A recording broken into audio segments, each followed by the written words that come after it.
All right, the third thing is in John chapter 19, verses 26 and 27, and it reads as following. When Jesus therefore saw his mother and the disciple whom he loved standing by, he said to his mother, "Woman, behold your son." Then he said to the disciple, "Behold your mother." And from that hour, that disciple took her to his own home. I just like for us to think and reason for a moment that God is always caring for you. God is always caring for you. Think about this for a second. Here is Jesus on the cross. He's dying. What words do you think, what ideas come to mind when someone is dying? We picture that those are going to be some of the most important things because, think about it, just about 12, 15 hours ago, here he is having dinner with the disciples in the upper room. Things turn around so fast. Things happen so quickly. All of a sudden, the whole world has been turned upside down. Can you picture that? Can you identify with having your whole world turned upside down just like that? 1 minute you're on top of the world, 1 minute you're going to your job, 1 minute you're going out to the restaurant, you're having a good old time. Life is on cruise control. Then all of a sudden, things are shut down.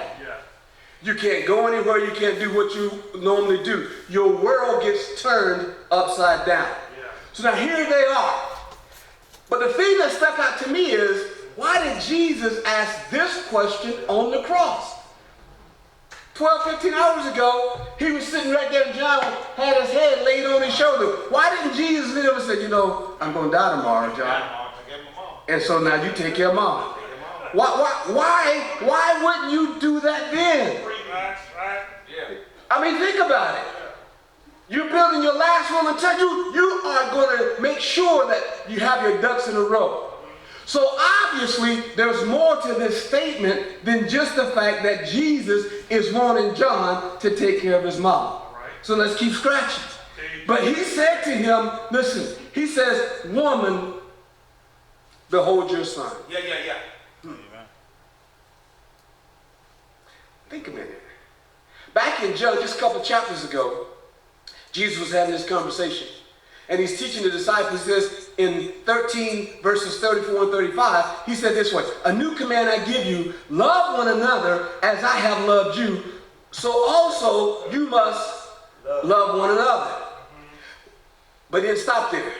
He said, "By this all men will know that you are my disciples, if you love one another." So he's after something deeper than just John taking care of his mom. He's still speaking to us. He's telling us, guess what? We need to be loving on one another. And it's times like these when we find out where our heart really is. Because there's some folk who need some love right about now. Now, what does that mean? There's some people who feel isolated and alone, not because they're at the house, but because nobody's checking on them.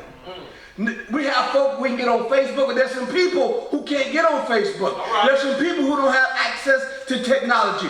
Who's checking on those people? Why is that important? Because as we come in as the body, we are the body. That means we are family.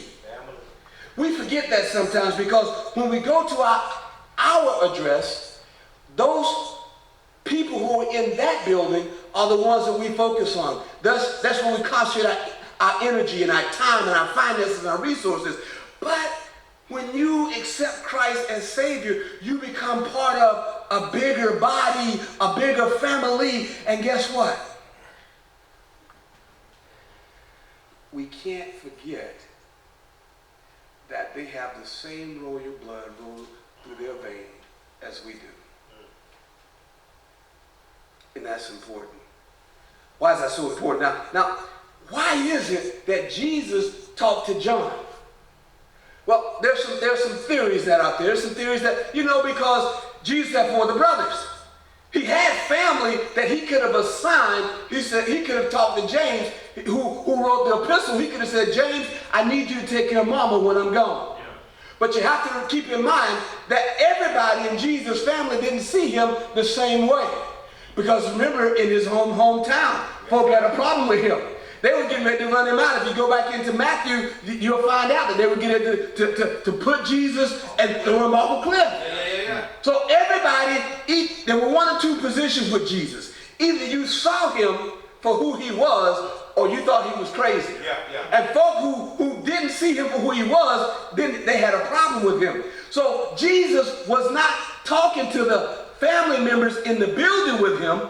He's talking to those who he knows. Watch this. He knew John, he could count on him. He knew John was going to take things seriously. He knew the heart of John. And guess what? He knows your heart. He knows your heart.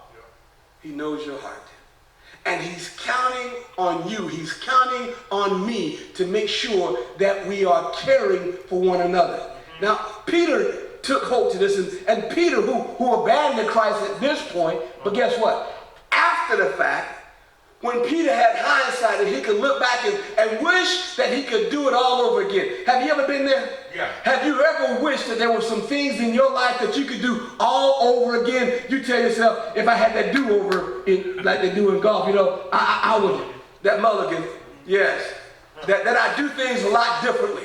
Well, Peter would say it this way. If you go to 1 Peter chapter 5, here's what Peter would say about it. Now, Peter had opportunity, and in chapter 5, he said, watch. Likewise, you young people, submit yourself to your elders. Yes, all of you be submissive to one another, and be clothed with humility, for God resists the proud, but gives grace to the humble. Therefore, in verse 6, humble yourselves under the mighty hand of God, that he may exalt you in due time. But watch the last part of that. He says, casting all your cares upon him, because he cares about you. So no matter what you're facing right now, no matter what you're going through, no matter what the job situation looks like, no matter what the medical condition is, I want you to keep in mind, God has always cared for you. And he wants to use us to be his hands and feet to care for people.